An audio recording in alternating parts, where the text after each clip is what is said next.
ladies. How you tease? Do the ladies? No, stop.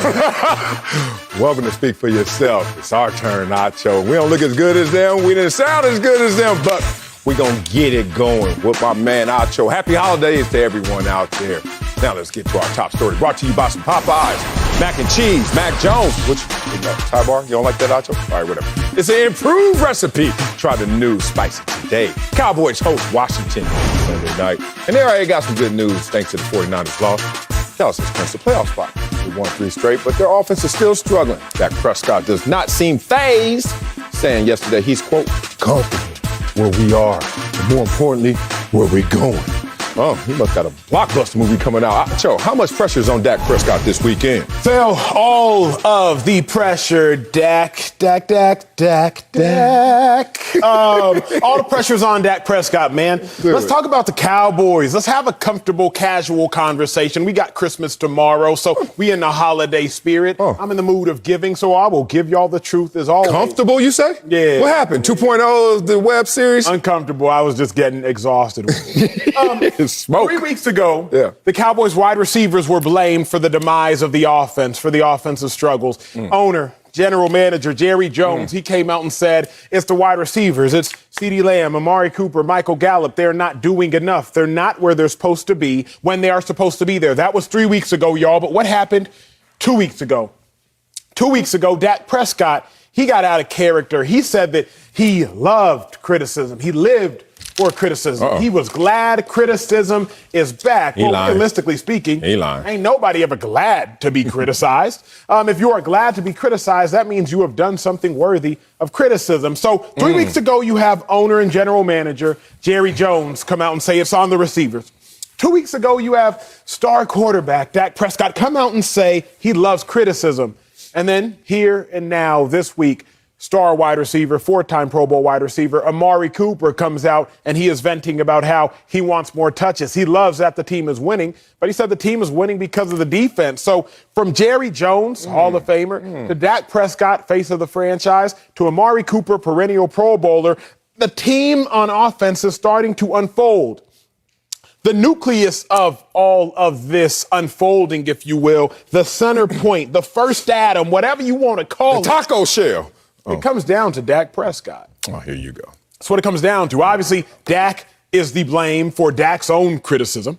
Dak is in part to blame for Amari Cooper's lack of touches. Dak Prescott is the one who distributes the football. And Dak is to blame for Jerry Jones blaming the receivers because the receivers would not have been blamed if the offense would not have been struggling. And Dak Prescott was the reason the offense is struggling. So the pressure is on Dak Prescott because Dak Prescott is the problem. And if you are the problem, then I need you to be the solution. So I don't see pressure going to anybody else on this Cowboys team. All of the pressure is on Dak Prescott. There is no pressure on Dak Prescott. There is no pressure on the Cowboys. So if you don't fix your tie bar, is it messed up? I'll fix it myself. Come on and do it then. I don't look like you, Nino. What the hell? New Jack City looking in. Do I look better now? I'm trying to look festive, but damn, jingle bells. I'm looking a mess up in this sucker here.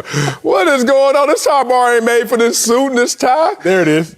That ain't better. Better. That is not better. Matter of fact, this is the best way I could do it. America, y'all get on him, bro. You see what I got to deal with, America? Goodness. You see what I come up here like this, he come up there like that, y'all. Okay. We ready now? Yeah. Since I got to look good. You want to do a show with Shannon Sharp? Is that how you want to do it? You just want somebody to look good and can talk? God damn. Here we go. No pressure on the Dallas Cowboys. No pressure on Dak Prescott. Look at me. Still a pro. Can still roll with it. You know why? Because pressure comes with consequence. Okay. Now, Acho, what are the consequences for this game coming up for the Dallas Cowboys? Go. I'll play no seed here. Look how your hands went. Look at what, you lost your weight? You lost your strength? What happened? You got nerve damage? Your hands just start doing this. No consequence. So guess what, bro?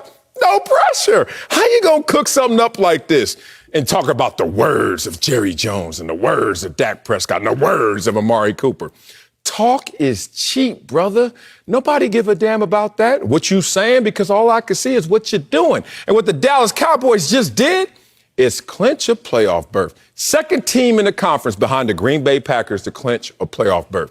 So wait a minute. Acho's going to find the pressure, not at the bottom of the ladder, where most teams are, not at the lowest rungs, but Acho's going to climb up. Excuse me. Sorry, teams. I'm sorry, teams trying to make the playoffs. I'm sorry, bubble teams. I'm sorry, teams that already have missed the playoffs. I'm sorry, teams that, you may be the 5th seed, 6th seed. Good luck to you, playing team. You're going to go up to number 2 in clinching, already secure, already mentally knowing that they get the reset for the postseason. And you're going to say, the pressure's on y'all. And they're like, excuse me, Dougie Fresh, can you look at the other 14 teams underneath us still fighting with consequence, with real pressure? So as long as you want to talk about pressure, we can't skip that line, brother. Too many teams have grave consequences on the line, but not the Dallas Cowboys. That's fair. But real, remember, that's real. so I'm not saying the pressure's on y'all. Okay. I'm saying the pressure's on you, Dak. I can go there too. We're looking at it, I was thinking about it this morning. I'm like, wait a second. Jerry Jones should probably be general manager of the year. I don't even know if that is an award or not. But Jerry Jones drafted a rookie who has 12 sacks, made the Pro Bowl in Micah Parsons. Beast. And you have a second-year player, second-round pick in Trayvon Diggs that has 10 interceptions. The last time we saw a defense with 2 players in the same year, 10 interceptions, 10 sacks, 2007, Cromartie, Sean Merriman. That's the last time we saw San Diego Chargers. You already know San Diego Superchargers. But we see it from the Cowboys this year with a rookie and a second-year player. So Jerry Jones, no pressure. You've done your part. Zeke, no pressure because you're hurt. And how we play in the NFL, if you hurt, but he's hurt. Give him a pass. No pressure on you. You've done your part. Defense, Micah Parsons, no pressure. Diggs, no pressure. DeMarcus Lawrence, you've been hurt all season. Came back balling, no pressure. Defensive backs overachieved, and Anthony Brown made up for his poorest games last couple of weeks. No pressure. No pressure? But Dak Prescott, when I look around the entire building, when I look around the entire organization, Mike McCarthy, he ain't got no pressure because his team collectively is doing well. Owner and general manager Jerry Jones, he ain't got no pressure because he's drafted incredibly well. CeeDee Lamb still has nearly 1,000 yards for a second-year player. He ain't got no pressure because though he has drops, he is still achieving adequately. Amari Cooper, he ain't got no pressure because he's the one saying, I want the ball more. Zeke, no pressure because Zeke been hurt. Defense, clearly, I already addressed that, no pressure. So when you look at you, not y'all, not the Cowboys, Dak Prescott, he is the only one who has pressure. What is his consequence? I'll get to that a little bit later. You better think about it. Large-scale consequences. Yeah. But what is his consequences? What is his consequence? There are some. Huh? Oh, stop it. There are a few $100 million players on this team. Amari Cooper, one of them. Guess what? You can't talk your way out of inadequate play. Oh, I want the ball more. That's like me saying, man, I want to be in on 3rd down more, coach. And coach like, fool, that ain't why you ain't getting sacks. It's because you ain't wide open. Amari Cooper, let me help you out in football. I have never seen repeatedly somebody wide open not get the football. You know what? When you open, that's a whole different conversation. And how dare you try to pin Dak to the wall and put the pressure on you, because Dak is the same dude that covered for you. But you got to know who you're talking about. Dak Prescott ain't throwing you no 50-50 balls. You don't believe me? Oh, Marcellus, what the hell are you talking about? You can't even get your tie bar straight. How the hell are you going to tell me how to play football? Ask my man who used to play for y'all, the Dez Bryant of the world. Ask Dez Bryant about Dak Prescott throwing 50-50 balls. The first thing that went wrong in Dez Bryant's career was the fact that he stayed glued to the cornerbacks a little too much for Dak Prescott's liking. Tony Romo doesn't give a damn. Here you go. I know you're going to figure this out, right? 50-50 balls. Dak Prescott is methodical. Dak Prescott is measured. Dak Prescott got the M's like you, too. They get their money because they know how to do it. You cannot take a machine that is measured and methodical like Dak Prescott, who's not going to go out there and just throw the ball up. He's going to do calculated experiences. He's going to look and say, who's the progression? Who's it supposed to go to? And more importantly, are you wide open? That's Amari Cooper off the board. Zeke, missing game. Oh, Zeke's hurt. Dak got hurt. Zeke missed a game. Dak missed a game. Zeke, you ain't got no excuse. Once again, on my knee, I got to rub on it to get some Bengay, and then I could play better. Dak like, dog, I could have said the same thing about my calf. I'm struggling since the injury. You're struggling since your rookie year. What the hell is wrong with you? Zeke, off the board. Jerry Jones can't talk about this team and try to splice it between Mike McCarthy and Dak Prescott. Mike McCarthy like, yeah, look at the record. This is my team. Dak's like, look at the team. That's my team. I'm on the field. I crossed the white lines. Who is your general? Who is your leader? Dak Prescott. Let's talk real, man. Dak Prescott is the ultimate reason why the Dallas Cowboys are in this position. One, it's what you can't measure about Dak Prescott that is so valuable to this team. Think of the collection of personalities. Think of the collection of performances. Some people are overachieving. You want to talk about Schultz. Some people are underachieving. You want to talk about Amari Cooper, Ezekiel Elliott. What is keeping this steady, Eddie? It is Dak Prescott. No pressure on him because there's no consequence to him. I'll give you a couple things. Number one, I can't let you off the hook for the Amari Cooper take. Amari Cooper do be getting wide open. The only reason Amari Cooper be getting enough? Yeah, Amari Cooper is the best route runner on the Cowboys. He's the most consistent on the Cowboys. The only reason he ain't got his catches and his touches, I think CeeDee Lamb is flashier, and I believe what you've told me over the last year and change, squeaky wheel gets the grease. And CeeDee Lamb is much more flashy, flamboyant. Everybody, but he ain't squeaky. He's a young player. Squeaky because he talks more and he demands more attention. A second-year player over Amari Cooper who got $100 million, you gonna let him out-talk you? Think about HBO's Hard Knocks. The only players we saw in abundance was Dak, Zeke, CeeDee, Micah. In abundance. That's the producers. Like personality. Sure. We glued to your personality. Exactly. Right? So that's kind of what I'm alluding to there. Everything else, though, I'll give you. Zeke, I'll give you, et cetera, et cetera. Who's to not blame? Who's to credit, though, for the Cowboys' success? I can't give that to Dak. And this isn't even the topic, but here's I got to give that to Jerry Jones. Keep in mind, Jerry Jones built a roster that could be insulated when Amari Cooper missed time for COVID because you still had CD. Dang, CD got a concussion. Well, we still got Michael Gallup. Ced Wilson early on in the season balling. Jerry Jones built a roster that was insulated for Zeke's injury. Oh, somehow Tony Pollard, a third, fourth-round pick who's supposed to be a specialist for Turner. Jerry Jones mandated that Mike McCarthy fire his homeboy so he can hire Dan Quinn. If not for Jerry Jones mandating the firing of Mike McCarthy's homeboy, I believe it was Mike Nolan at D.C. last year, Cowboys would still be lost. Jerry Jones drafts Micah Parsons. Jerry Jones in the second round drafts Trayvon Diggs. It's not for Dak Prescott that this Cowboys team is 10-4. Who are the players that have been in consideration over the last 8 weeks on the Cowboys roster for MVPs either of their side of the ball or MVPs of the league? We've mentioned Micah Parsons as an NFL MVP. Little hyperbole, but some people were still doing it. We mentioned Micah Parsons as an NFL MVP more than we've mentioned Dak Prescott. We mentioned Trayvon Diggs. Y'all remember the first 7 weeks of the season when Diggs had, I believe, 6 picks through 6 games. We mentioned Trayvon Diggs as an MVP of the NFL before we mentioned Dak Prescott. Dak Prescott is not deserving of the credit for this Dallas Cowboys success. Dak Prescott is truly just a conduit, not necessarily the major conductor. Now, God, you didn't say that. What is to lose, Dak Prescott? Oh, you finally got something? You cooked something up? No, I had it in the notes. Slow cooking. It's still in grits. I like my minute the biggest grits. thing, Sel, is what? Cowboys are running out of tune-up games. And we've talked about this before. You know, if you're going into the playoffs, you told me you went 2 or 3 times. I went 1 time in my career. If you go into the playoffs, you better tune up. Because if you go into the playoffs sluggish, you might get got. Really? Cowboys have the Cardinals after this week. And after playing the Cardinals, they end the season playing the Philadelphia Eagles. Is it in Philadelphia? And the Eagles have everything to play for. Cowboys are running out of just kind of low-quality opponents who we can just sharpen our knives against. If the Cowboys don't sharpen the knife this week, if the Cowboys offense does not sharpen the knife this week, it might be too late. I've been saying this forever. The Cowboys will be 1 and done in the playoffs. If they can sharpen the knife this week, maybe they can change my mind. Man, you gave just too much. Like, I need more spoons. I need more forks. Like, all this food. Like, golly, you just gave me ammunition. Oh, you playing the Washington football team this weekend, ain't he? 8-3 against that team, them boys. Tune-up games, huh? I told you countless Super Bowl teams include. Let's go back to the Ravens. Let's go back to the Seahawks. Let's just go back to the Broncos. Teams that sputter for losing 4 or 5, losing 5 or 6, going into the playoffs.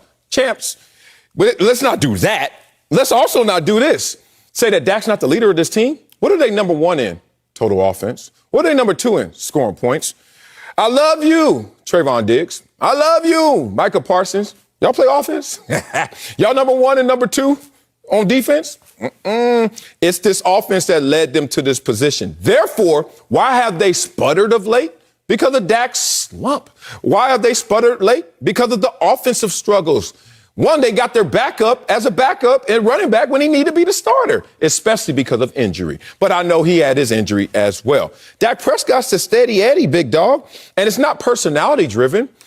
Amari Cooper's in this position. Like Amari Cooper, dog, they're going to get you to rock no matter who you are if you work that. Adam Thielen to when Stephon Diggs was there. Cooper Kupp, but now Odell there. Dog, it don't matter your personality. You wide open. We got to get you that rock. I'm looking at this situation like it's crazy that we're picking on the Dallas Cowboys. I love you, though. They had a 6-game win streak earlier this year, which is a Super Bowl qualifier, champion qualifier. Followed that by 3 road game victories in December when it matters most, right? So you're looking at a team that not only upstairs, but also in performance and just in talent. They can run the table. You trying to give me a situation where the Dallas Cowboys in the playoffs can't win 4 straight? They already won 6 straight. This is a team that can play with anybody. This is a team that the mental makeup is all based on the leadership that comes from Dak Prescott.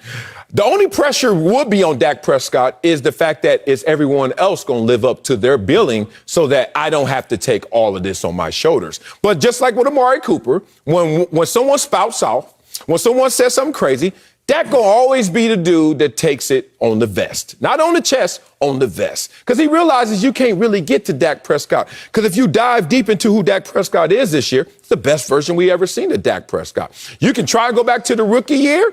Okay, you go back to 2019, but then we're going to do what you said. Let me ask you this. Is it, though? Let me ask They have clinched with the number 1 offense. Let's use our eyes, not just some statistics, because you know statistics I look at statistics with my eyes, though. Sure.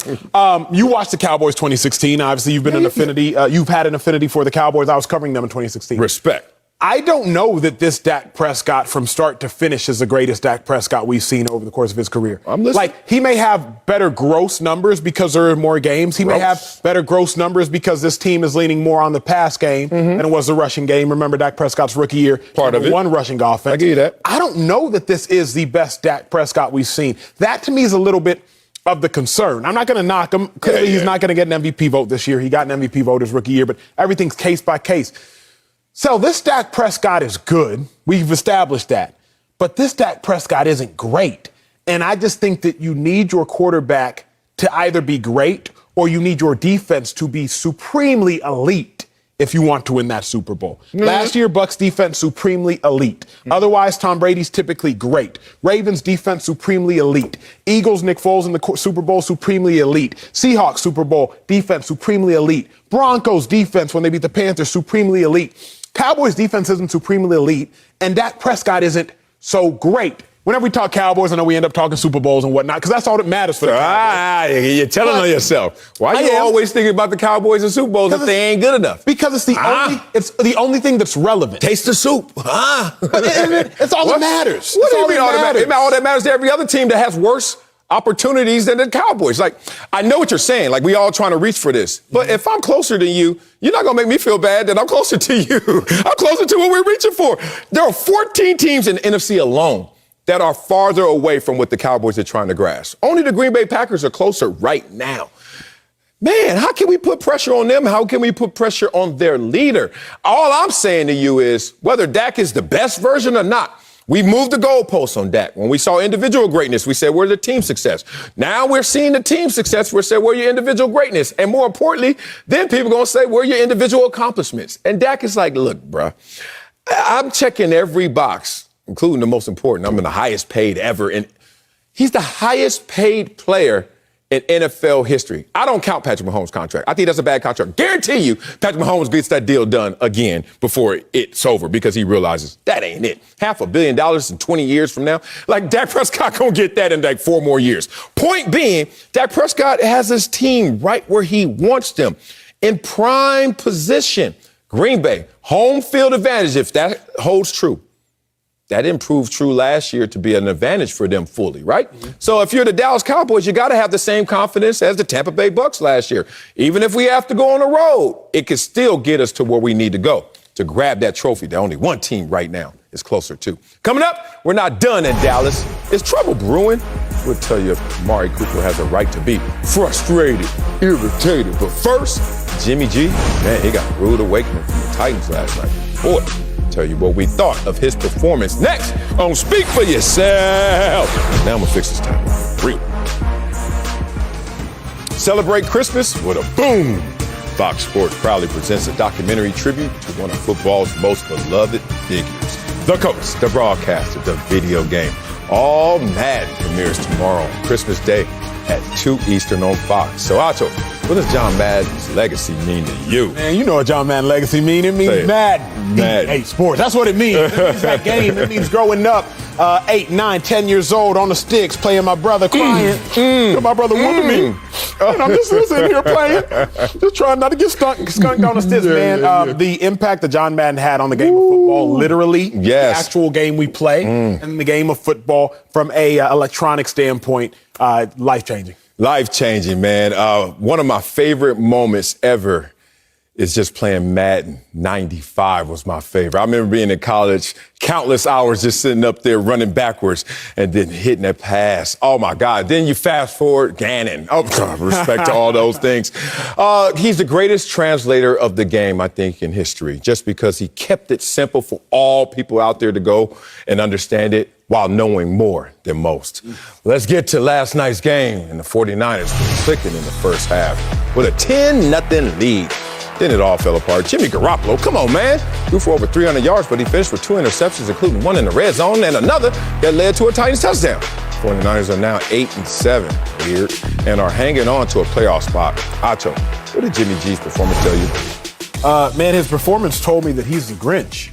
Because he done stole Christmas from 49ers fans, big dog. Like, Jimmy Garoppolo, how you going to come out here and steal Christmas? You have a phenomenal football team. You have every piece you need to make a deep run in the playoffs. Every piece the Niners need is there except the piece at quarterback. I don't know about y'all. I have been in this situation. Let me know if y'all have as well. So, you know, you're trying to put a puzzle together, right? You're trying to put How many pieces, though? 200. My max. Big I'm about to say. My max. That's up there. 200-piece puzzle. When you're trying to put a puzzle together and all the pieces, and all of a sudden you start getting mad at your partner, whoever the case it may be, like, hey, man, where this last piece? You leave it in the cushion of the couch? Where this last piece? And then you find out the piece is sitting on your lap. And it's your fault. Because you were holding the missing piece to solving the puzzle. That is Jimmy Garoppolo. Jimmy Garoppolo is holding the missing piece to solving the 49ers puzzle of winning another Super Bowl. The piece is not hidden in the cushions of the receiver position. The piece is not hidden even in the secondary. Don't say that. The piece is Jimmy G. I understand other positions could be better. I'm about to say but Jimmy G is a position group, owns a position group that can cover a multitude and a variety of sins. Jimmy Garoppolo is to the 49ers who Jared Goff was to the Los Angeles Rams. Oh, my. You going to take him to the Super Bowl? You can get there with them because he already did, and he had. They both lost. But realistically speaking, you understand that one piece is holding back the team. And that piece is quarterback. Nick Wright came on the herd earlier with Joy Taylor. Shout out to her for hosting today. He came on the show earlier and said that just because you have an option doesn't mean it's a good option, right? Jimmy G is the 49ers option, but that doesn't necessarily make him a good option. Just because Jimmy G is better than most does not mean he's good enough to get it done. And what I watched and what Jimmy G's performance told me, Sel, was he's just not good enough to get the job done. Golly, it's so crazy doing this job. You could come in, think you're going to be on the railroad tracks, keep the train moving, woo, woo, got it written down, know what I'm going to say, Jimmy G, Jimmy. And then you throw a curveball at me, and I'm like, wait a minute. And then try to grab other people out there. Try to grab Nick Wright. Try to shout out to Joy Taylor like you're a rapper. What you shouting her out for? You just saw her. Man, I ain't gonna let you get away with this Jimmy G slander. But first, let me make my point that echoes yours. Damn, Jimmy G, man, you're not great enough to not be good. And people gotta understand that. Because, Acho, you say this in so many ways. You say it's not about the teams you can beat, it's the teams you won't lose to. Yes, sir. Jimmy G, you got to know who you are. Know what type of student you are. Yes, sir. You're a B- student. Like, you're going to be above average, and you got some things that shows flashes of brilliance. But when you dig yourself a hole, let's just say you're not the one to dig yourself out of that same hole, right? He's not great enough. As much as I love Jimmy G, I keep it 100. He reminds me of teammates that I used to play with on the defensive line. I say no names because I had my highs and I had my lows, but they had a lot more lows. Let's talk about these teammates. I hated them in the game because, dog, there were moments where whoever's in front of me, Lincoln Kennedy, Jonathan Ogden, Walter Jones, Orlando Pace. No wonder I didn't make the Hall of Fame. I had the era of tackles. But look, I had to go against him. I felt good. I was like, I could beat this dude. Now, not a lot, and I hope when I do beat him, the quarterback still has the ball. But the point is, I could beat them at moments. But I had teammates who had whoever was in front of them who knew they couldn't beat them. So guess what they always want to do every time? This is going to get back to Jimmy G. Hey, Wiley, T.E., Wiley, E.T., now, for y'all at home don't know what that means, that's some begging-ass teammate saying, let's run a stunt. Let's run a stunt. I like, run a stunt? I don't want to run a stunt. I don't need no stunt. I don't need no stunt. I don't need no theatrics. I don't need to go pin someone and hold the tackle and guards. I don't need that. Just let me be. I swear them 49er players sitting around there, it's like, hey, Jimmy G, we don't need to do nothing else but let you just play adequate quarterback. But you over there, hey, y'all, help me out. Help me out. And that's a problem. Now, that said, A.J. Brown, how many catches he have on Jimmy G? Yeah. Okay, defense. Remember in the Super Bowl when they lost to the Kansas City Chiefs in the fourth quarter and everybody was like, Patrick Mahomes. And come on, Jimmy G, you missed the one play. You could have easily hit the wide receiver, Emmanuel Sanders. And defense, what y'all do in that fourth quarter? Defense, last night, what y'all do to the Tennessee Titans minus Derrick Henry? Now, you lose a game 20-17. Obviously, you're going to look at your offense and say, all y'all gave us was 17. But then you also look at this defense that you said everything is there except what? The quarterback? That quarterback has some words for other parts of this team. So let's not pin this all on Jimmy G. You said we got everything we need except. We were talking about Jimmy G, not Baker Mayfield. Similar situations, right? Jimmy G, 7th in passer rating. 7th in completion percentage. Leads the league in passing yards per attempt. 12th in passing yards per game. Jimmy G in this run-happy system?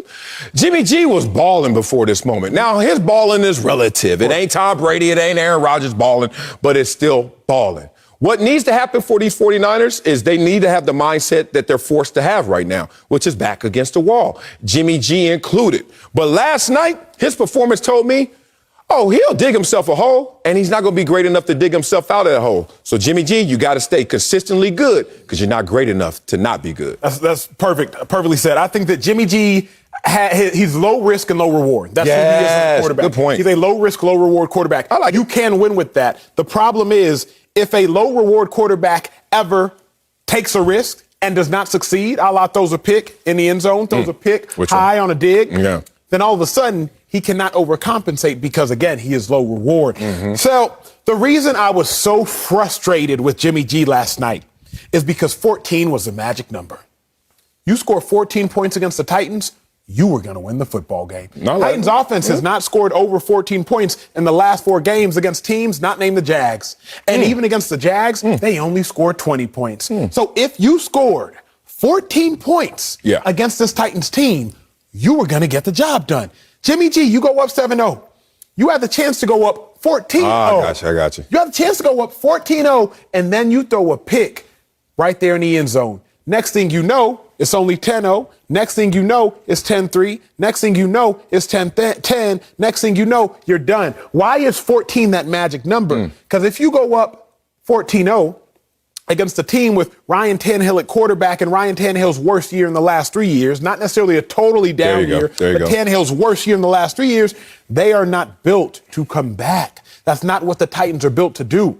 But if Mike Vrabel looks up and he just sees 10-0 on the scoreboard, that's just a little possession there and a little field goal there. It's nothing. You see 14-0 on the scoreboard, it just means something. Take it from 2 people that have been on a sideline before. So 14 was the magic number. You go up 14-0, it was a wrap. And Jimmy G, you couldn't even do that.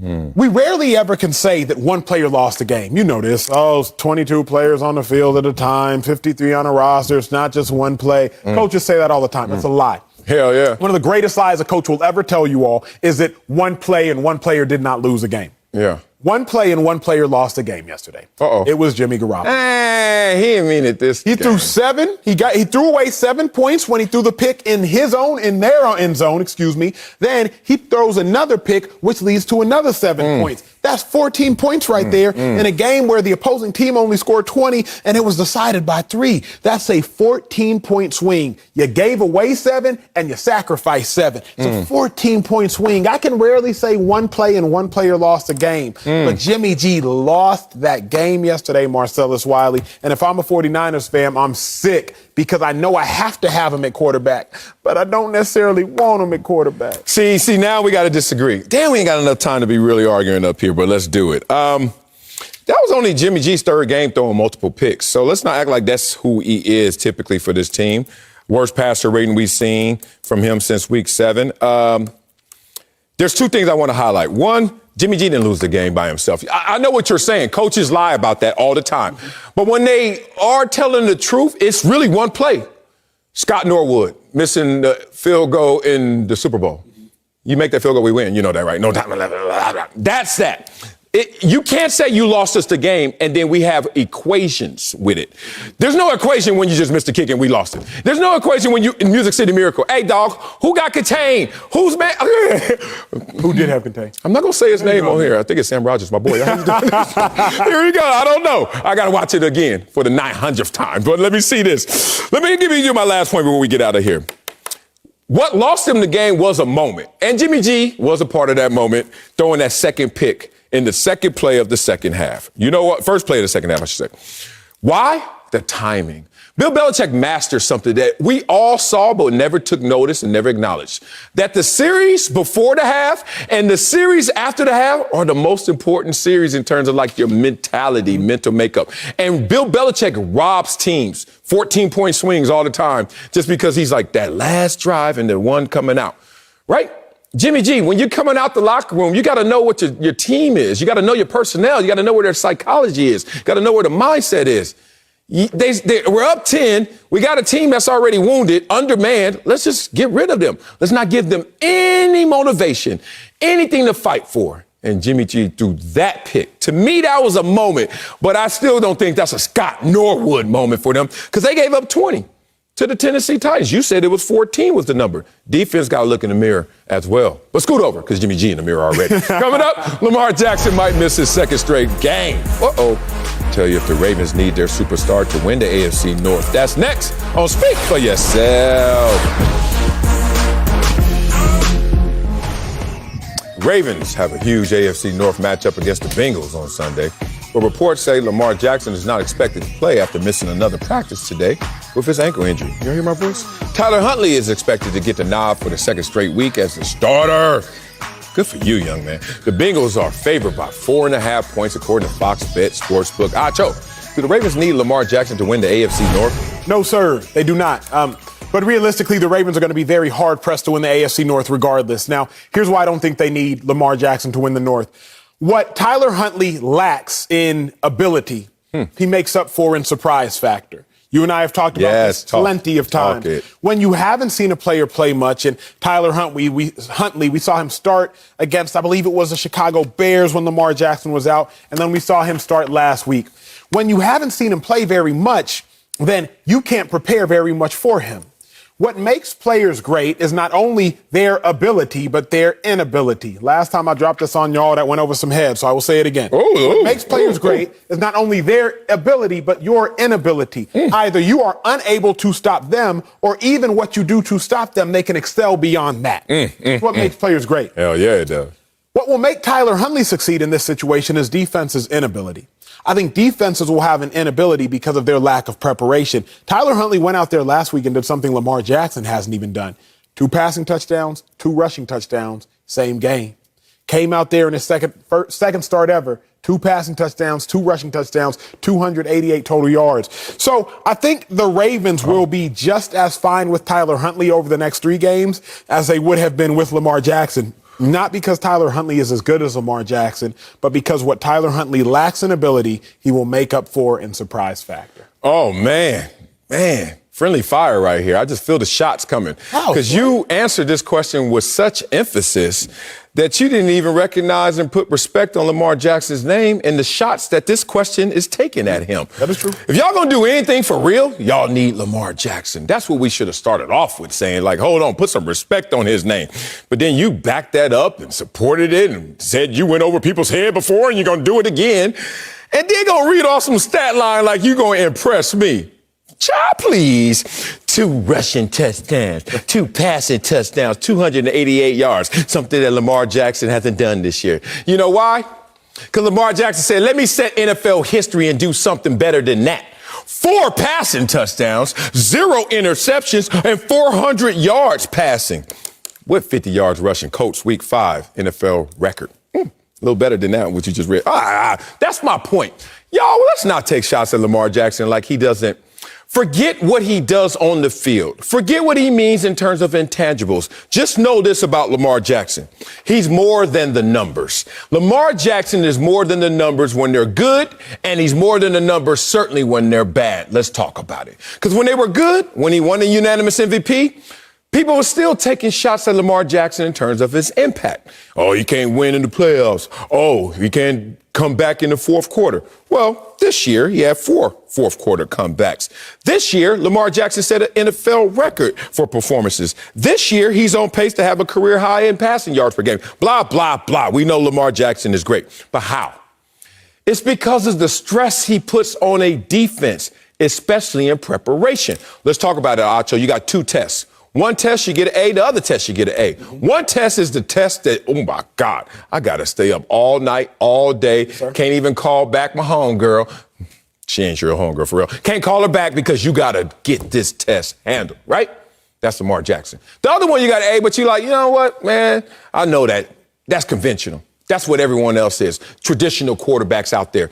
That's when the teams face those type of players week in, week out. When you get Lamar Jackson, first thing you hear and first thing we do in preparation is, which backup wide receiver we going to use as the quarterback? Oh, yeah, by the way, he can't throw like Lamar Jackson, but we're going to use him just for the speed element. You never, ever can reconstruct who Lamar Jackson is as a football player. That's for an opposing team as their defense, and that's also for the Ravens as their offense. There's no example replicating what Lamar Jackson does for this team on the field, intangibles, and certainly in terms of how he inspires this team and stresses the others. So you know that Fergie has a Grammy? Fergie got one too? Womp womp, Fergalicious? That song, bang! Kid Cudi has a Grammy. Well, I kind of expected that. The Dream, Frank Ocean, Grammy. Oh, Dream, the homie. He bought me some drinks last time I was in Vegas. That's the dog. You know what they all have in common, though? Good songs. Kanye West. All those Grammys that they won, Fergie, Frank Ocean, Dream, Kid Cudi. Kim K win one too? They won with Kanye West. Kanye West in this story is the equivalent to Greg Roman. Under Greg Roman, Lamar Jackson is a unanimous MVP. Under Greg Roman, Colin Kaepernick is a Super Bowl attending quarterback who has NFL playoff records against the most historical of franchises in NFL history, the Green Bay Packers. Under Greg Roman, Tyler Huntley is a franchise record setter. 4 touchdowns, 2 passing, 2 rushing. So just like all those artists have Grammys with Kanye, Lamar, Colin, Tyler Huntley, all have major success with Greg Roman. I think the hidden conductor of this is Greg Roman. Realistically speaking, what? Tyler Huntley was undrafted, big dog. You watched him play. He went to Utah, Pac-12. Tyler Huntley undrafted. It's not like we were looking at Tyler Huntley like, he's a star. Okay. Colin Kaepernick was not a first-round pick. We weren't looking like Colin Kaepernick, he's a star. Lamar Jackson was the lowest quarterback drafted in the first round behind the likes of Baker Mayfield, behind the likes of Josh Allen, behind the likes of if Josh Rosen was in that draft. Somebody remind me in my ear if I'm tripping or not. Lamar Jackson, we were not anticipating to be a star. But you give all them cats Greg Roman, and they start to do historical types of things. I think that Tyler Huntley plus Greg Roman can get through the next 3 games, just like Lamar Jackson and Greg Roman would get through the next 3 games. If the question was, do the Ravens need Lamar Jackson to win in the playoffs? Now I'm with you, big dog. Now I need you to do something off script. Now I need you to do something spectacular. But the point you made just 5 minutes ago was this. It's hard to prepare for Lamar Jackson. It is. But what's equally hard to prepare for is the offense that Lamar Jackson resides in. It's not just hard to prepare for Lamar. Preparing for Lamar is difficult when it gets off script. I'll give you that. I can't But the script in and of itself is difficult to prepare for. Oh, my God. I'm really trying to collect myself because you really took a shot at Lamar Jackson. Not at all. You said he is system. And you think, okay, if he is system, where are the other unanimous MVPs? Okay, don't do that, Marcel. That's extreme. What are the other MVPs? What was Kaepernick? Without Greg Roman, Kaepernick was 1 in 10. I'm going to give it to you. Kaepernick was a second rounder who had tremendous skills that were honed in this system. But Greg Roman, first of all, Greg Roman and Kanye. Greg Roman is top 10 in rushing offense every year and bottom 10 in passing offense every year. Kanye got bottom 10 anything? He can't sing. He can't sing. You heard Kanye sing. Can't sing. You heard Drake sing? You heard anybody that rap sing? Who can sing? What the hell? R&B singers can't sing anymore. What the hell are you talking about, big dog? Here's the thing. You try to use the draft and then act like, well, you know what? We didn't see this coming or we did see this coming. Dog, the draft is a flawed process. I don't give a damn where you drafted Tyler Huntley or not drafted at all. The greatest quarterback of all time, greatest player of all time, Tom Brady was picked 199. So don't tell me like there's this correlation between him and where you're drafted and then your success. Who's the next best quarterback? There's a direct correlation. There are outliers, but there's a direct correlation. Okay, you want outliers? Where you're drafted. Who's next? Who's the next best quarterback? Peyton Manning. No, it ain't. Joe Montana. It's about the accomplishment. Let's not get into that. Who's next? Joe Montana. What round? You're getting quiet over there. Okay, you want to keep going? I got more Johnny Unitas. Yeah. I've added up 19 more rings than that already, but let's talk about that. Here's the thing. I'm not talking to you right now. Lamar Jackson was a Heisman Trophy winner. You're trying to shake a shot. We didn't expect him to be great. And Mr. College football expert, the year after he won the Heisman, he played even better. They just lost more. So guess what? You know how the Heisman is.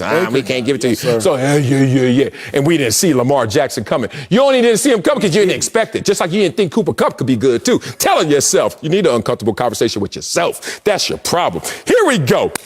Here's Lamar Jackson's greatest attribute. I love you, prayer hands. Here's his greatest attribute, and you're going to have to relate to this one. Lamar Jackson's greatest attribute is that he's a threat. And his threat comes in speed. His threat comes in the fact that he actually can throw the ball more so than most people expect or anticipate. He's just a general threat. Wherever he is, be careful. He can have nunchucks. He can have a ninja star. He could just have the karate shoes on. He could kick you. He could punch. Whatever it is, this dude's a threat. Walking lethal weapon. Now, this is how it's executed. You notice when you have nightmares, you ever have a nightmare? I'm sure you have, right? Recently, probably, yeah. After doing the show with me, I'm sure more than often. But when you have a nightmare, you notice when you're running, you just fall down. Now, you didn't fall down because somebody touched you, Acho. You didn't fall down because somebody sniped you, Acho. You fall down because of the threat that was around you. It's all of a sudden the threat of Lamar Jackson makes defenses say, I'm going to dive for where he ain't. I'm going to take an angle that is not going to work. I'm going to go out there and play a defense that doesn't make sense. All of a sudden, everyone's acting like epiphany. Miami Dolphins blitzed him and now he can't figure it out. Because every other defense was having nightmares, including defenses still today, that fall down over themselves because of the threat of Lamar Jackson. So don't act like Tyler Huntley in 2 games. Don't act like Greg Roman with his offenses has been the only reason Lamar Jackson has been this amazing. That's not what I'm saying. It's because he's a walking lethal weapon. Lamar Jackson is greater than Kaepernick and is clearly greater than Tyler Huntley. But Tyler Huntley is great enough to suffice in this moment. You put great by 2 games already? That's interesting. By 1. Really, this one. You put great by 1? To suffice in this moment. Tyler Huntley's one game. Yeah, I don't want to take shots at the dude. He can get through 3. Help him make money. You right. He told me he can get through a couple of them. He can get through. That's it. He can get through. I'm not saying that Lamar Jackson and Tyler Huntley are equal. Not at all. Just get them to win the AFC North that you don't think they can. Yes. Because here's what it comes down to. You got to beat the Bengals. Yep. Lamar was going to be hard-pressed to beat the Bengals anyway. They lost 41-17 to the Bengals with Lamar Jackson earlier on in the season. Mm-hmm. So the Bengals already have a recipe to stop Lamar Jackson. They didn't fall down in their nightmare. No, facts. They kept running. Bengals already have a recipe to beat Lamar Jackson. Bengals are like, we was just going to run that same recipe back and just hope for the same thing. But now Lamar Jackson's not there. Now. So now the Bengals might have to change a little something. Packers, I believe the Ravens also have to play. You're going to be hard-pressed to beat them. So really what I'm saying is Ravens going to be hard-pressed to get it done regardless. But at least now, Tyler Huntley's surprise factor, plus with Greg Roman, you know you're going to be all right as long as you can run, read a defense, and throw the ball reasonably well. You can survive for a little bit. Yeah. That's really where I'm trying to get. Let me pull on your empathy. Please come here with me at least. Other teams have to work. Even if their plan works against Lamar Jackson, you have to work more against Lamar Jackson, correct? Yes, sir. Okay, good. Lamar's a hard test for anybody, even if you pass it. It's like, yo, I went through hell to pass that test, correct? Like if you pass the Tyler Huntley test or most quarterbacks test, it's not the hell, to my original point. You have two tests, Acho. You got an A in both. But one of them gave you hell in preparation just to get to that same A. So when you're done, one test, you're just like, yeah, I expected that. The other one, you're like, woo, what y'all doing later? Y'all want to hang out? So the point is, Lamar Jackson should never be undermined, never be minimized. If this team is to win the AFC North, they got to do what they got to do. Next man up. Go Tyler. And make your money. I'm happy for you, young man. Who wants to be on the bench with that much talent, that much capability? Now he gets a chance to show the world. But if they're going to do something for real, it has to be Lamar Jackson. Or are you trying to tell me that with Greg Roman and Tyler Huntley, not only can they win the North, they can win in the playoffs? Can't win in the playoffs. Okay, I don't believe that. Let me ask you one question. I'm genuinely interested. Whenever I got a question from coming up. No, seriously. Would you rather have faced a Emmitt Smith-led Cowboys team, knowing you've already played them, knowing what they have to offer, knowing who Emmitt Smith is? Or would you want to play a running back who the game before rushed for 225 yards and you don't really know what he got? No trap. I'm genuinely curious. Like, would you rather have gone against Emmitt? You know how he's going to cut. You know he wants to cut right before the tackle. You know he wants to stretch the toss. Man. You know he wants. Or would you rather just like, yo, this cat just went for 225. He's not Emmitt, but he's clearly capable. I've already done deep analysis of this. I never wanted to face Emmitt Smith, not because of just Emmitt Smith. He had the greatest offensive line in history, probably. Like, where you going to go? Larry Allen, the side I was on, Larry Allen and Eric Williams. Everything hurts before the game, Coach. Coach, like, how you feeling today, Wiley? I'm like, I'm walking dead, actually, Coach. It's about to be hell out here. Not seriously, but seriously, that wall in front of him was amazing, and Emmitt was just a beast as well. But, you know, with someone with a flash of a performance doesn't bother me because guess what? I respect that everyone in the NFL is a black belt. Just different degrees. Once you go, my son goes to Taekwondo twice a week. Every time you go there, you meet somebody, he has a black belt. But you always ask him, what degree? 3rd, 5th, 9th. I know an 18th degree black belt. Don't mess with him at the snack stand, put it that way. So to me, it's just about, I don't want to face Emmitt Smith because of the consistency, because of the fact that I know what's going to come, or at least anticipate what's coming. He was a walk-in lethal weapon, just like Lamar Jackson. But according to you, Tyler Huntley's the man, and all of a sudden we're going to have a quarterback controversy and trade away Lamar Jackson.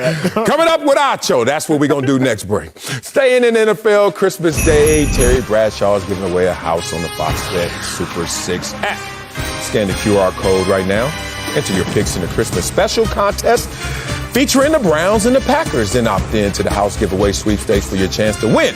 One of the questions is, which team will win and by how many points? So, Acho, what do you think? Give me the Green Bay Packers by 13. It's going to hurt my heart to see them give it to the Browns later on in the game. I think they're going to give it to the Browns, but not that much. I think Packers by 4. One lucky winner of the house will be announced tomorrow during the Browns-Packers game on Fox. Love that song in the background. Enter your picks and opt in to the house giveaway sweepstakes for your shot to win. Don't miss out. It's free to play. So Jordan Love can do what Aaron Rodgers does in the Coming up, 'tis the season for us to hand out gifts. Find out who can expect something in their stocking. That's next on Speak for Yourself. Welcome back to Speak for Yourself. It's the season for giving, and there are plenty of players who are deserving of recognition. Did I do that? Was that a medley?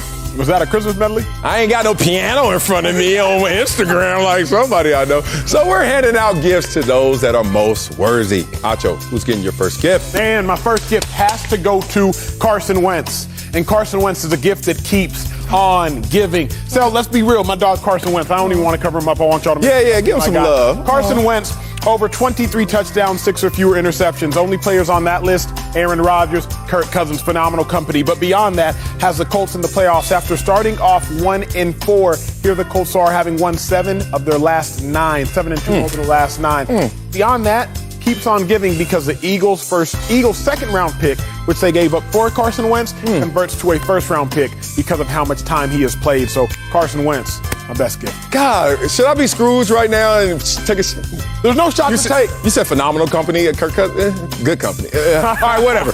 Number 3 for me, my gift is parity in the NFL. You know why? Because all the franchises feel activated this year, and some are still alive, so they really feel energized about their playoff perspectives.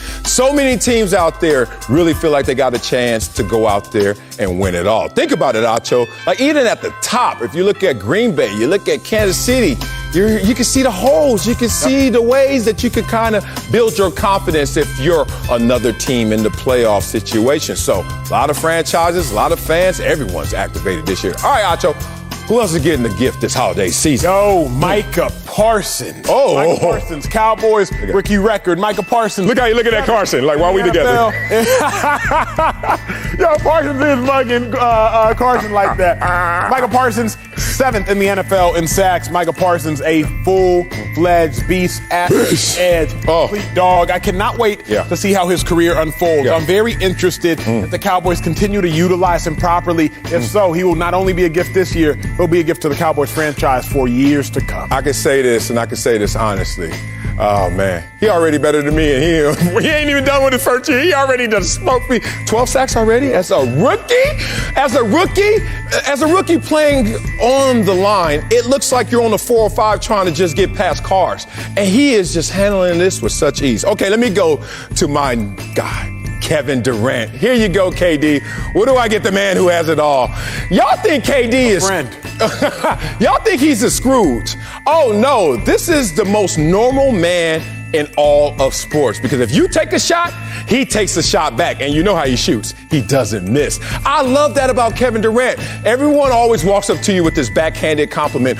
Oh, my God, you're so down to earth. You ever had that one? You should look at that person's side eye. Kevin Durant is like, no, I'm a man of the people. That means I have fun with you guys. You want to come at me? I also can come back at you guys because I'm no higher than you, also no lower than you. For real.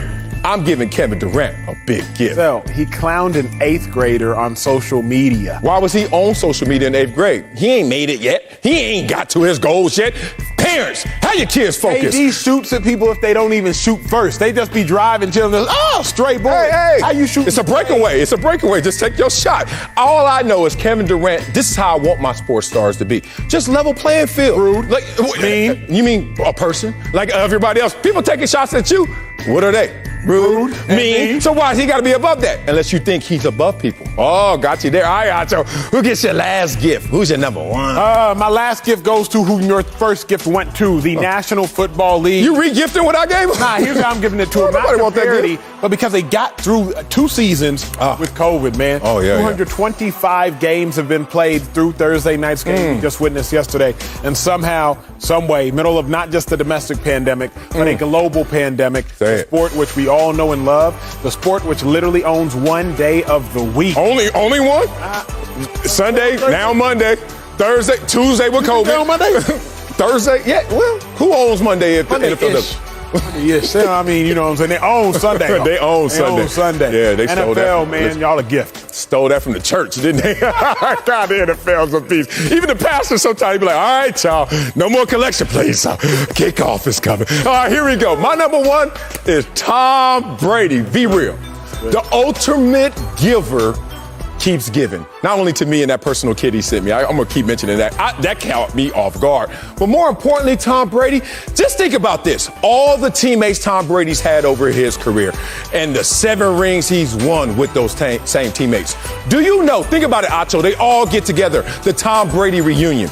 Do you know that those teammates will all love Tom Brady and some of them, if not many of them, would hate each other because Tom Brady just brings it all together. You got love for him even if you don't have love for the other guy. Think about it. Ocho Cinco, I don't know. Antonio Brown sitting in the same room. They probably get along. Then Ty Law comes in. Oh, my God. Willie McGinnis there. Then Teddy Bruschi there.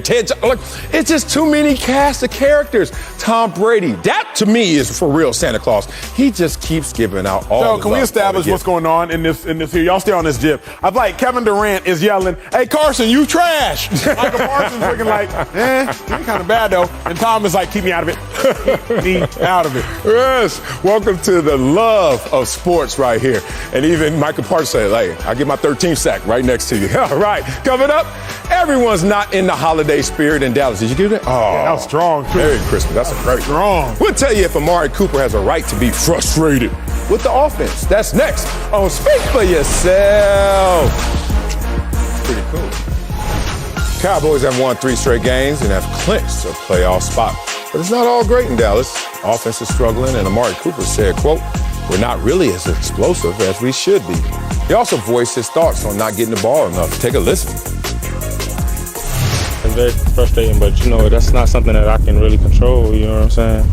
It's not nothing I can really control, but I do think, there's a benefit in me getting the ball in those important situations like red zone and third down because, I know what I'm going to do, you know what I mean? So, like I said, I'm just going to stay ready for when that time comes. Hopefully it's soon. Acho, does Amari Cooper have a right to be frustrated? Absolutely. Amari Cooper has every right to be frustrated. Let's remind everyone who Amari Cooper is for a second. Please remind us. Amari Cooper has the 3rd most Pro Bowl appearances on the Cowboys offensive roster, and he is 3rd behind 2 Hall of Famers in Zach Martin and Tyron Smith. So Amari Cooper is literally the 2nd best offensive player the Dallas Cowboys have because Tyron Smith is oft injured. So Zach Martin, Amari Cooper, based off of talent. Amari Cooper made it to 4 Pro Bowls by the age of 25. Amari Cooper went to 4 Pro Bowls in his first 5 years. Before Justin Jefferson was going to back-to-back Pro Bowls, rookie year, sophomore year, that was Amari Cooper at 21 and 22 years of age.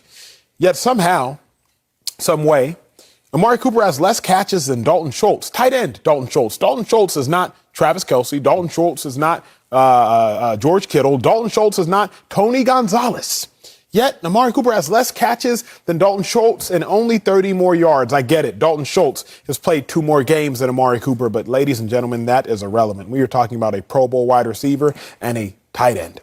Amari Cooper has every right to be frustrated because the team is winning, but like he said and like we've acknowledged, they're winning because of the defense. We all know that. Dak has said offense needs to be better. Jerry Jones has said offense needs to be better. Zeke has said the offense needs to be better. So if you know you need to be better and you know you can contribute to the being of better, then yeah, I'd be frustrated. So there is rarely a more helpless feeling in my mind.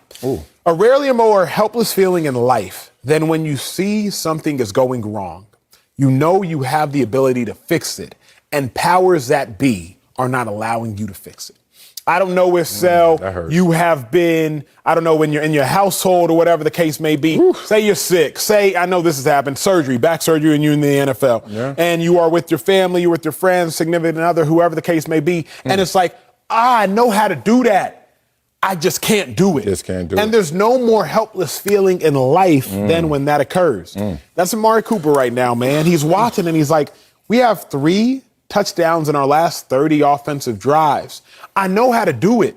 Somebody just get me to rock and help me do it. Now, Amari Cooper missed games. He was unvaccinated. Before everybody was missing games because of this Omicron, I don't even know how you say it, because of this variant. Before everybody was missing games because of the variant, Amari Cooper was missing games first and foremost. So he got to own some of that. He got to eat some of that. However, I feel his frustration, and he should be frustrated. He has no right to be frustrated unless he doesn't want to be accountable. And in this world today, I think, with the lack of accountability that is running rampant like that variant, yeah, you'll be frustrated. Because people don't like looking in the mirror. They don't like mapping their feelings onto reality. So they start pointing fingers. And you know, what do they say about you? You point 1 finger, 3 back at you, and 1 up to the sky. I wonder why. Let's talk about it. Can the real Amari Cooper please stand up? Please stand up. Where's Slim Shady at? Because I heard a lot of was. I heard a lot of used to. You know who Amari Cooper is? Letterman jacket. That patch was earned before. I'm talking about right now, right chill, as Mystical used to say. My man right chill ain't the same dude. Amari Cooper right now, yards of separation down. And Acho pointed out to me the Columbia acceptance rate and University of Texas rate, his yards of separation down 14%. Okay. Amari Cooper, yards after catch is down a yard and a half. Okay, Amari Cooper. There's a difference between being open and being wide open. Schoolyard open. Bruh. Hey! You know, there was a time when Amari Cooper maybe used to be, hey! That ain't the time right now. And know your personnel. One, Dak Prescott's not throwing 50-50 balls. Two, why would he throw you the ball when you're not as open as you think you are? Let's talk about this. Now, I'm going to have to go look at the Letterman jacket. This is what I used to do, especially when I was hosting and recruiting visits. 4-star show up. Never 5-star. I went to Columbia. But 4-star show up, 3-star show up. You know what I would look at? I start squinting. Let me see that patch. Most rushing yards in the league history. I was like, league? That ain't nothing. Oh, state history. Oh, what state? You know what I'm saying? Then you say nation leader. You coming to Columbia? Really? Take my job? Okay, come back. Amari Cooper. Can the real Amari Cooper please stand up? Hasn't had back-to-back 100-yard receiving games since his second year in the league. Oh, you open? How long? How many games? Consistently. Dak Prescott is a machine, methodical, measured man who built his NFL franchise quarterback success and confidence off of that program of responsibility, reliability, being consistent. Hey, man, if you're not consistent, you're not going to earn my trust. I'm not going to give it to you. One time you open, next time I can't trust you, you're going to be in the same position, going to be as open. So respect to you, Amari Cooper. But last time I checked, if I'm blaming coach, if I'm blaming my quarterback, if I'm blaming my scheme, you know what? I'm missing who I should blame the most, the real Amari Cooper. I just so vehemently disagree with that. Okay, I'm not going to get, energetic and all you ain't got to. hyper about it, but Say something. We know Amari Cooper is one of the greatest route runners in the game of football right now. We know it's Amari Cooper, Devontae Adams, people say Adam Thielen, but we know those are some of the greatest. Damn, he is underachieving if he up there. Well, he had 1,100 yards just last year with Andy Dalton at quarterback, with Garrett Gilbert at quarterback, with those players at quarterback. Mm-hmm. So either behind, Dak Prescott is at fault, and COVID we can blame is at fault, or somehow, some way, at 27 years of age, without a substantial injury, one of the greatest receivers presently in the National Football League, who went to 4 out of 5 Pro Bowls to start his career, has somehow lost his talent. Okay. One of those two things have occurred. I ain't saying we that. talk about 14% decrease of separation. To me, that's not negligible because in the NFL, every yard matters, but it's not substantial. You talk about 1 yard less yards per catch. That is negligible. So it's not a matter of Amari Cooper has lost his skill. He has no substantial injury to have lost his skill. It's not like he's old. He's 27 years of age. He had an 1,100-yard season just last year with Andy Dalton. The problem at hand is the offense. You got to feature your best player. In my mind, Amari Cooper, he doesn't have the personality of Zeke. He's not sitting there yelling, feed me after every play. Yeah. He does not have the personality of CeeDee Lamb. Remember CeeDee Lamb after the Patriots game, the walk-off touchdown. He doesn't have those personalities. For being real, he didn't even got the name. CD. Zeke. We streaming now. We ain't doing CDs no more, so I don't know what the hell you think. He doesn't even have the name, if you will. Right. I think Amari Cooper understands, you know what, maybe it's time for me to make some noise, because clearly in Dallas, noise is rewarded. I like the noise argument. And look, his targets per game are the fewest that they've been in his career. But when you say, is it negligible or not? 6.6 this year, 6.9 before, 7.1. So we're talking about 7 targets a game, basically, plus or minus, right? There's been a few years where he had it at 8. But he's 39th in terms of targets this year. But he's only reached over 70 yards twice this season. 39th? It doesn't sound high, but it doesn't sound low enough for you to be out there talking like this. And it doesn't sound low enough to you to have the stats that you have. Woo! I'm looking at him right now, and I just see a guy who is frustrated. When he had the big games, Big Dog, you don't know the circumstances, but I do, and let's talk to him. Some of the Oakland years. There's a reason why you ain't in Oakland, too. But some of the Oakland years, Some of the years, the leaner years, some of the years in Dallas, last year in Dallas, when they were losing games and then throwing the ball, trying to get into those games. All I'm saying is I think that two things are happening at the same time, and both things could be true. Dak Prescott is so measured, he's like, dog, I see you getting stuck to just a little more. I'm trying to get you the ball. On our team, CD gets the most touches. Then Michael Gallup coming back from injury. And those are the more explosive, if you want to go there. And explosive means I'm glued to you. I went, where you go? Versus Amari Cooper. Oh, you right here still. Two, the fact is, if Dak is measured, this happened to Dez Bryant before. Dez Bryant knew that the 50-50 balls were with Tony Romo, not Dak Prescott. And you may have taken a little off your fastball in terms of athleticism, performance, whatever it may be. Both things are true. So guess what? You went this way. He went this way. There's a wider gap, wider issue that we're talking about. I think the real is this. Athletes are cocky. Great athletes are cocky, and typically their cockiness is merited and warranted. One of your favorite players in all of sports is Kevin Durant. Oh, yeah. He's probably the most egotistical, if not one of the most egotistical, at least publicly egotistical players in all of sports. Great athletes are cocky, and it is merited. Is that a compliment? Sure. Oh, okay. Because Amari Cooper sitting around like, wait a second, y'all. Y'all out here boosting Justin Jefferson. Y'all out here boosting Jamar Chase. Y'all out here boosting Cooper Kupp. Y'all out here boosting my own teammate CeeDee Lamb. Y'all out here boosting all these dudes who I know I am just as good, if not better than.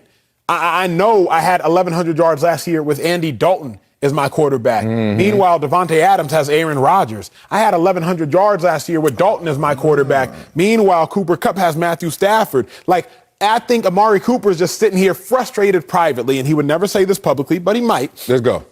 Because he knows how good he is, Sal. I get it. His talent is not being statistically reflected. I said this yesterday, and y'all better hear me when I say this. Mark my words, I'm done. If the Cowboys do not win a Super Bowl, you are going to see a lot more turmoil. Because if I'm Amari Cooper, I was on a Hall of Fame trajectory. I wasn't just on like a good trajectory. 4 Pro Bowls out of 5, 4 Pro Bowls by the age of 25. I was on a Hall of Fame trajectory. Why did Amari Cooper get traded? Because, again, someone correct me if I am wrong, because the Raiders got a first-round pick or something, a first-round pick and change for him. He was that good. Yeah. You don't trade first-round picks for players that are currently playing because the illusion of what is to be is always greater in general managers' minds than what is currently present. So he was that good. And now he's sitting here, hasn't made the Pro Bowl in 2 consecutive years, got less catches and less targets than the Cowboys tight end, only got 30 more yards than the Cowboys tight end. I think he's quietly, especially Sal, this isn't a coincidence, this is coming on the heels of Pro Bowl voting. I think he's quietly looking around like, come on, man. I got just as much juice as these dudes, and here I am looking sorry. Well, he's getting more targets than Dalton Schultz, but I hear your point. It's close. Let's talk about this. He was not on a Hall of Fame trajectory, if you really know what a Hall of Famer looks like at the receiver position. Let's talk about it. I mean, he's 27 right now. It's like, I feel like we at the cemetery for the wrong reason. Like, not to see him. He brought this up. He's talking about I'm dead. I'm like, no, you're not. You just told me you were alive. You're not dead. Oh, Amari Cooper. Your inconsistency is my problem. Dog, what receiver you know? Be real. Like, just imagine that Marcellus had never got back-to-back sacks in games. like, sack, he ain't getting the next game. Sack, he ain't getting the next game. This dude, since his second year, has never had 2 games in a row with 100. Quarterbacks, why do they practice in March, April, growing up, Elite 11, passing camps? Us big linemen and linebackers, y'all kind of had to do it. We didn't. We were like, what the hell? I don't need no relationship with you. But it's a trust factor. And if Amari has been inconsistent in his trust since his second season, Dak Prescott is recognizing what Derek Carr recognized, what other quarterbacks have recognized about this guy. It's a little up and down. The same thing we saw from him in his mental makeup. Remember when he tapped out in Philly? Didn't want to go back in. He's standing on the sidelines. I don't know why. But they needed that drive, and they needed that performance, and Amari Cooper was like... Sideline. I think it's 3rd and 9 or 4th. Inconsistency erodes trust. I think that's what's at play right here. But I also find a parallel. It's interesting between Odell Beckham and Amari Cooper. When you have those fast starts and then you start to see it slow down. Now, Odell's start was faster than Amari's, but still you start to see it slow down. And then what starts to happen? You start looking around them. And then finally you get a little fatigued of looking around and you start saying, you okay? And I think Odell is trying to climb himself out of that hole. That hole, it's about Baker. It's all about the Cleveland Browns situation. But with Amari on the number 1 offense and number 2 scoring offense, you got the nerve to be frustrated at Dak Prescott? Either know who Dak is or be more trustworthy for Dak to respect you. Coming up, the AFC East is still up for grabs. I'll tell you if Josh Allen or who? Mac Jones has more to prove in their matchup Sunday. That's next. Don't speak for yourself. The Patriots beat the Bills earlier this month in horrible conditions. Buffalo. Now it's on to round 2 on Sunday. The Patriots on top in the AFC East, but with a slim lead. The Bills are right behind them, and Josh Allen said, quote, every game from here on out is like a playoff game. Oh, okay. Acho, who has more to prove Sunday? Josh Allen or Mac who? Mac Jones? Man, Josh Allen has much more to prove on Sunday, and it's in large part because Mac has nothing to prove because we expect nothing from Mac Jones. It's the holiday season, but even before the holiday season, more importantly, the Christmas season, one of my favorite songs, worship song called Jireh, and one of the lyrics says, wasn't holding me up, so there's nothing you could do to let me down. Wasn't holding me up, so there's nothing I could do to let you down. Mac Jones is not holding this Patriots offense up. So there's nothing Mac Jones can do to let the Patriots offense down. The Patriots offense literally won a game against the same Buffalo Bills team with only 3 pass attempts and only 2 completions. Mac Jones isn't holding this team up. So how can I expect anything from Mac Jones? How can Mac Jones prove anything to me? Because I don't expect anything from him. If you ain't holding me up, you can't let me down. As I look at it, that's why Josh Allen has everything to prove. Josh Allen and the Bills, they are 10-1 over the last 2 seasons when Josh Allen has 3 touchdowns or more, 10-1. Their only loss was that game we all remember against the Tennessee Titans, 34-31. QB sneak goes awry at the end of the game. Bills lose by 3. That's the only loss when Josh Allen has 3 touchdowns or more. But this season, when Josh Allen has 3 touchdowns or less, they are 0-3. So the Buffalo Bills' success is quite literally dependent, some could argue exclusively dependent, on how well Josh Allen performs. Because they're so dependent on Josh Allen, he actually has something to prove because I need you to be good. Mac, if you're not good, we don't even notice. We can win without you. They did win without him last time they played the Bills. Josh Allen, he doesn't have that privilege. Oh, man. Give me that Wileyism one more time. Wasn't Jireh. You up? Jireh's the name of the song. Jemma. You know, I'm listening. What? Jireh. We be Javan. Isn't that Jamaican? What is Jireh? Jireh, I think like Hebrew for provider. You said it with such conviction. I think it's Hebrew. You don't know it ain't. It might be Jamaican. I like that. I don't know. Had a gyro before. You ever had a gyro? I don't know. Here's the thing. Listening to you just changes my mind. It actually gives me confirmation of things that I doubt. And that's the interesting part about you. Another Wileyism. Because I was tossing and turning on this one. And now I know it is Mac Jones. More to prove Sunday. What's Josh Allen going to prove right now? Josh Allen is a made man. Josh Allen already got his contract. Josh Allen knows for him to make a mark on this franchise even further, he has to do it when? Get over the AFC championship hurdle and hump. Get them back into the Super Bowl. Buffalo Bills, 4 straight Super Bowl appearances. Don't ask me how they turned out, but we made it 4 straight. So for Mac Jones, it's interesting. Mac Jones is like, yo, I'm a rookie. Y'all know what to expect from me in the playoffs, as you said. Not much, right? Woo, playoff football. It's so funny because the intensity really changes. You think you're going as hard as you can, sometimes even in preseason, especially if your job's on the line. Then you get to the regular season like, oh, did these cows just get faster? And then all of a sudden you get into the postseason, like, what the hell? And I wasn't blessed to go to the Super Bowl. I had horrible teammates. But the point is, I heard in the Super Bowl, it's blurry out there. Interesting. So for Mac Jones to get acclimated to that speed, that intensity, not high expectations. Josh Allen knows on this Sunday, nothing matters to me. Mac Jones, because of what's coming, you need to handle your business right now. Get your momentum. Get those young bones ready. Get your mind ready for what's coming. And what's coming? You kind of gave me the example of, like, it's Josh Allen right now. You know what Josh Allen's looking at this game on Sunday like? It's like a light bulb in front of a sunset. You ever seen a sunset? Santa Monica Pier. You ever seen one of the most beautiful sunsets? You ever go out there with one of your lady friends? Just see the sunset, go over the pier, sitting there at the lobster restaurant, sitting at the table by the window. Oh, yeah, Acho, yeah, for two. Can you put the divider up and the blinder? You know, I am kind of Emmy Acho, kind of famous. You're sitting there and you're watching sundown. And imagine somebody trying to interrupt that with a light bulb. Like, hey, man, you see this right here? This is 100 watts. Man, Sunday ain't got nothing to do with that playoff sunset that's coming right now, right? Josh Allen's looking at that. You want him to focus on the light bulb? Nah, Mac Jones needs to do that. The thing, though, for me, Sel, is like, if I were to ask you what does Baker Mayfield have to prove, you would say nothing because you know who Baker Mayfield is. Yeah, good right? point. Baker Mayfield can't prove that he's a starter, can't prove that he's you said he's already proven it. That's where we know who Mac Jones is this season. Okay. We don't know who Mac Jones is for the course of his career, but this season, y'all, we know that Mac Jones is not going to be the main contributing factor for the team's success. Mac Jones is going to go along for the ride. If he has to make a play, he'll make a play. If they don't need him to make a play, he's just going to sit there, go along for the ride, win a ring, and, act like Russell Wilson his second year, win a ring too, going along for the ride. So you can't prove anything to me if we have no expectations. Like, to prove something to me is, hey, I'm asking you for something. Prove that thing to me. No expectations. I know what you are, Mac Jones. I know who you are, and honestly, I'm content with just that. I like it. But Josh Allen, big dog, you Jekyll and Hyde. You're great, you're not so great. You have 4 touchdown performances. You have no touchdown performances. Josh Allen, you're the one I actually need to prove something, only because you're capable of more. To whom much is given, much is required. Josh Allen, you've been given the keys to this offense. I require you to steer it well.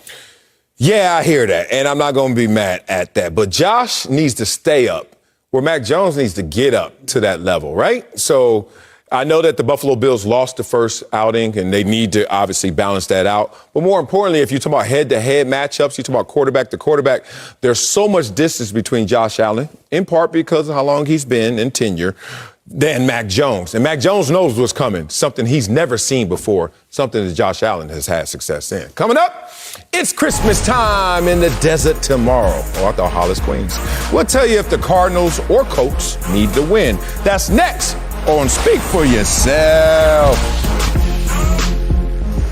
The Cardinals and Colts have a big Christmas matchup tomorrow. Arizona has dropped 2 straight games, but they can still clinch a playoff spot with a win. Colts, they've won 2 in a row, currently the 5th seed in the AFC. So, Acho, who needs to win more? Mas, Cardinals or Colts? Man, it's the Colts. Phenomenal matchup. I cannot wait for this game. To me, this is the game of the weekend for your boy that I'm most tuned into. Because both teams desperately need a win. But it's the Colts. You look at the Cardinals, they're probably going to be the 4 seed. They might be the 5 seed. Rams win the division. Cardinals are the 5 seed. Cardinals hold on to winning the division. Cardinals are likely the 4 seed. Some stuff could change. They play the Cowboys. I get all that. But Cardinals are likely the 4 or the 5. If they're the 4 seed, they got to host the Rams. Well, hosting the Rams is when they actually lost. Rams came into Arizona and beat them. If they're the 5 seed, they have to go to L.A. Well, going to L.A. is actually where they won. So it's almost irrelevant, right? 4 seed, 5 seed, they end up playing the Rams. Indoor stadiums, weather's not a factor. You know the team. It doesn't truly matter at all. The Colts, however, man, it's 10 teams right now selling the AFC with 7 or 8 wins. It's 10 of those teams with 7 or 8 wins. So right now, the Colts are a little bit ahead of the class. They're one of the 4 teams with 8 wins. Or one of the 4. Let's look at the AFC playoff picture if we have it. I'm talking about these Colts now. Let's talk about these Colts. So the Colts are one of the 4 teams with 8 wins as opposed to all those other 6 with 7. Colts got to stay on top, man. Colts have to stay head and shoulders above everyone else. Beyond that, Colts, can y'all beat good teams? Tennessee Titans, they gave y'all that work. The Patriots, y'all fend them off. Great job. Shout out to Jonathan Taylor. Cannon. But can the Colts continue to beat good teams? That's the question they can answer. Yeah, but I'm going with the Cardinals. Both this season have been hot, and both have not been hot this entire season. One's a 4 seed, one's a 5 seed. So which one is slipping a little more of late? It's the Cardinals. Let's be real. They started the season 10-2. They've lost their last 2. You look at them, they've only scored 30 points or more once in their last 5 games. Where that offense at? Where they do that at? Oh, man. I'm going with the Cardinals. The Colts is interesting because you see the Colts 7-2 in their last 9 games, rolling, Jonathan Taylor. But I don't think Jonathan Taylor's enough. Then you look at their passing attack. They got issues with their passing attack as well. The offense is ranked 22nd, even though we know Carson Wentz is playing well this year. So it's just weird how they're going to figure out their formula. They need to get a win. But the Cardinals, they're electric. They're fireworks, right? So this is a time where you need to see one of them pop again. You know, you ever light a couple of their duds? You start to think, do I throw the box away or do I just keep lighting, right? That's the Cardinals a little bit in this moment. Now, you mentioned something that's going to be interesting because I'm going to watch this matchup, looking forward to it, excited. The game's going to be on in my house, respect, but it's going to be watching me. Because I don't know how y'all throw down at your crib, but boy, that food hit me and I get that food coma. I get something else, the itis. Can you say it on TV? But, text me every quarter. Just let me, Wiley, do your job. Pay attention. Wake up. Boy, I'll be grubbing this weekend. I can't wait. All seriousness, I think it's the Cardinals just because the offense has been sputtering. You're great on the road, but not great at home. How's that going to play out? You lost to the Rams and the Packers, both at home. Those are the teams you're going to have to see to get anywhere, probably. I think it's the Cardinals, man. One of those fireworks finally got to pop. Realistically speaking, both of these teams are threatened by getting to the playoffs and being one and done. Yeah. I think, like, these are the two teams we can probably say with most confidence that will get to the playoffs and likely be one and done. Reason I say most is Vikings? No. Bengals. Mm-hmm. I don't really know I don't know that the Vikings are going to get into the playoffs. Okay. Of the teams who we know will get into the playoffs, because the Colts right now, I believe, have an 81 or so percent chance of getting to the playoffs. Okay. Of the teams we know will get in, I'm the most unsure of these ones as far as like, y'all really gonna win one while you there? Like, I can't bet against the Bengals. I'm not gonna bet against the Rams. But these Cardinals, I'm like, are y'all good or are you not? These Colts, I'm questioning, are you good or are you not? Yes. You've won 7 of your last 9. Carson Wentz, you're not turning the ball over. But eventually, somebody is going to force you to pass the ball. Yes. Eventually, somebody is going to put not just 7 or 8, but maybe 9 in the box because they'll flat foot a middle field safety and they'll play man on the outside and say, no, Carson Wentz, you have to beat me. And if that does not happen, then these Colts are in trouble. I want to see that start to happen this weekend. Yeah, it's interesting with Carson Wentz, man. And I got to give him flowers because I know in real time last year I was giving him the business. So in real time right now I need to give him his props. But boy, there's going to be a clash of the Titans of last year, whatever that mental makeup, that psyche was that led to the erosion of play, and the same psyche that has dug himself out of that hole to be who he is right now. Which one's going to prevail when the pressure is on? Because they're going to try and stop Jonathan Taylor. It's the second best rushing attack. The Colts are great at running the ball. The Colts are great at taking away the ball. However, we're going to get into the playoffs and we're going to say now, we need a little shootout in there. I don't know if it's going to be the main course or it's just going to be some condiments on something. But we need shootout moments. Carson Wentz is going to have that war, that clash of the Titans of yesteryear and this year. You look at Arizona Cardinals, there is some muscle memory in terms of, we know how to play offense. We know how to win. We know how to go on a 7-game win streak, etc. Let's see if they can get some of that going before they get into that pressure moment, or they may be one and done, because it seems like years have passed since we've seen the same Arizona Cardinals team in the beginning. Coming up, the playoff race is wide open. Amari Cooper ain't, though. And several teams with 7 wins still have a shot. Tell you who stands out above the rest. That's next on Speak for Yourself. A couple of teams have clinched a playoff spot, but we're focusing on the 7-win teams that still have a chance to make the postseason. There are currently 8 teams with 7 wins. Y'all catch that? Including the Steelers, Vikings, Dolphins, and Eagles. But space is limited in the playoff hunt. So, Acho, who's the best 7-win team in the NFL? This is going to be one of the greatest endings of an NFL season, I think so, we've seen in a long time. Facts. Week 18, the last week of the season, typically teams and games don't matter. You can bench a quarterback here. You can rest star players there. We will not see that this year. I cannot wait. My best 7-win team, the Philadelphia Eagles. I was torn, right? And this isn't a biased take, but realistically speaking, they're all flawed. Sure. That's why they only have 7 wins. The Eagles are best for me because they're the hottest of those 7-win teams outside the Dolphins. Eagles are 5-2 in their last 7 games. Okay. Flaw there, who have they beat? I know, I get it, I understand all that.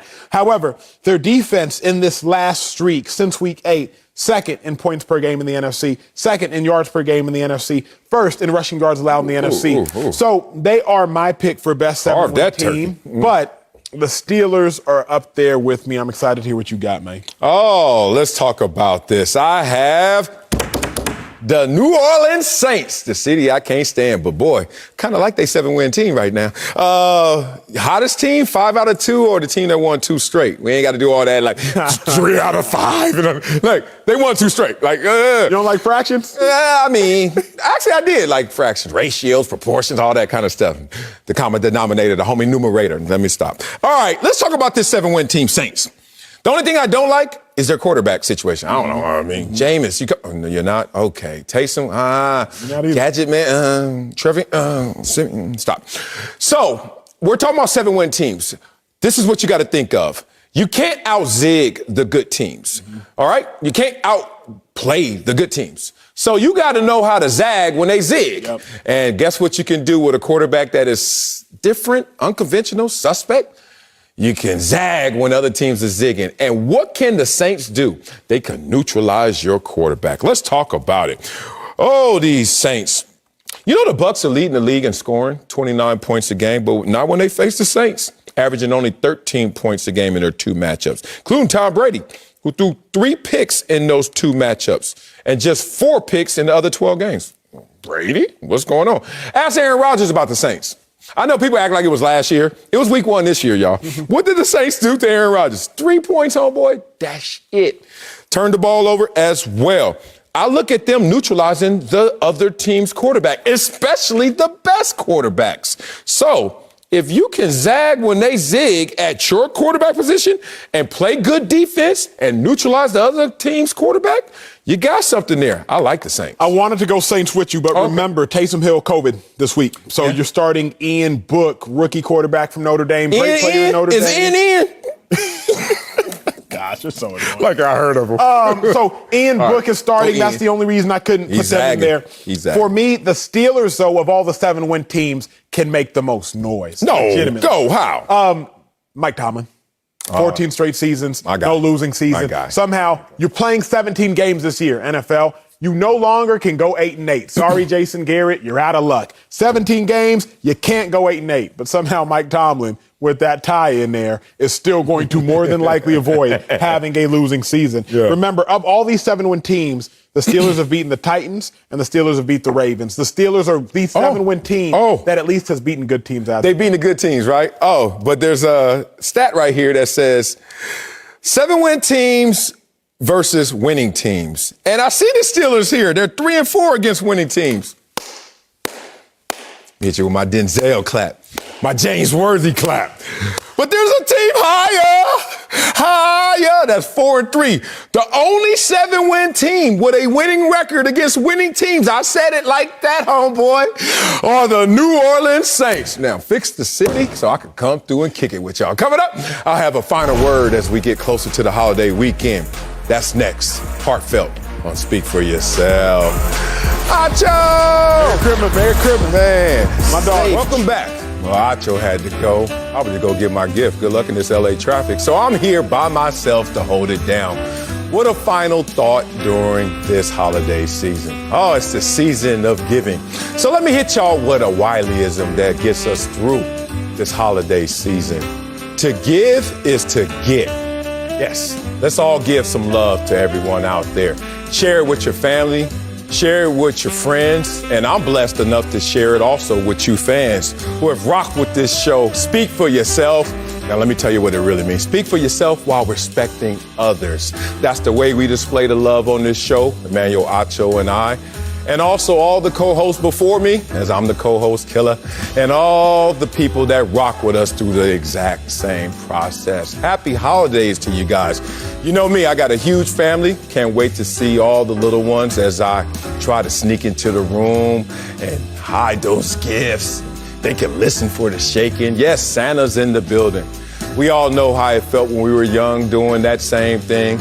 And it's just great to be a part of that process full circle. So share the love with your family. Share the love with your friends. And thank you, fans, as you guys always share the love. Happy holidays! And Fox Bet Live is next.